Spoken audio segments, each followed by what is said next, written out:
Hey guys, Jeremy with Family Culture Project.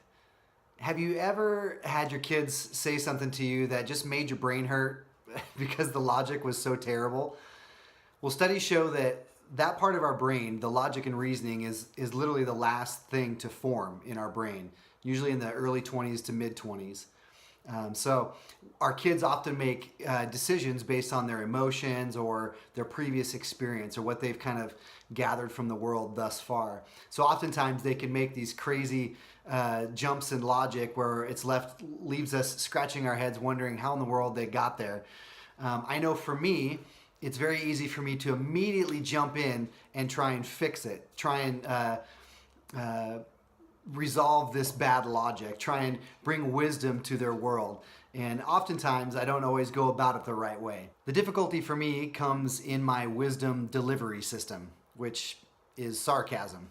I use sarcasm and I poke holes in their terribly flawed logic. And instead of them feeling understood and being led into a whole new world of wisdom, they usually are left feeling unconnected and ashamed of coming to that conclusion in the first place, or even feeling to be made fun of. And so it disconnects us instead of connecting us. Just the other day, my oldest daughter got into the car, and it's been getting cold in the mornings, and she started complaining that the car was too cold and that I needed to get out earlier and warm it up earlier so it was nice and warm when they got in there. And I look back to talk to her about it, and I see that she's wearing her jacket, not on her body, but just the hood on her head. And I immediately jump into sarcasm mode because this is just ridiculous logic that you're cold and you're not even wearing your jacket. And so I ask her, I'm like, why aren't you wearing your jacket? And she says, well, my jacket's cold when I put it on.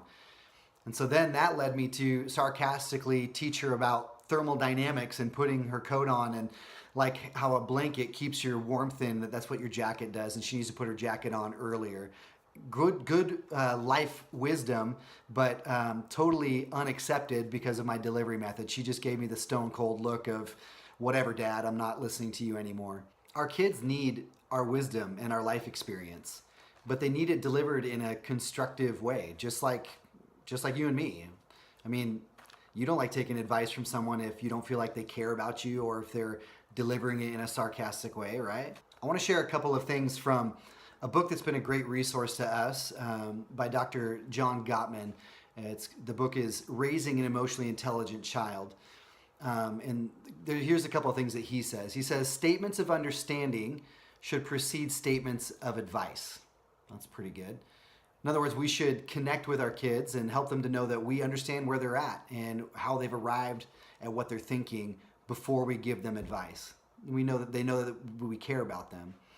The other is to avoid sarcasm, contempt, and derogatory comments. These are all linked to low self-esteem in children. Oops. I mean, what would it look like if your kids received 90% more of the wisdom that you had to give them because you communicated understanding and you chose to take a positive approach? I mean, what if it was 50% more?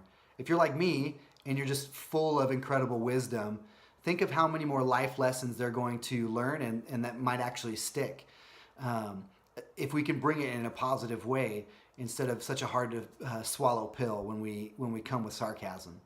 So if this is an area that you want to grow in, and you're like me, I'm going to do two things. The first thing is I'm going to pause for 5 seconds immediately after receiving this mind-numbing logic bomb that just got dropped from my child. I'm going to wait, and I'm going to try and understand where they're coming from and try and connect with them on that level and tell them, okay, I understand how you got here. Before I begin to give them advice. The second thing I'm going to do is I'm going to reserve sarcasm for humor, not to teach. When we use sarcasm for teaching, it just comes off as harsh and uncaring. So just to quickly recap a couple of things. Statements of understanding should precede statements of advice. And avoid sarcasm, contempt, and derogatory comments. These are all linked to low self-esteem in children. Pause, wait 5 seconds, and reserve sarcasm for humor. Well, hey, I hope this helps. And if you haven't had a chance to check out our Facebook page, go ahead and go there, like it. And you can also check out our website, www.familycultureproject.com. You can check out the resources we have there, sign up for our email, or check us out on Instagram too. Have a great day.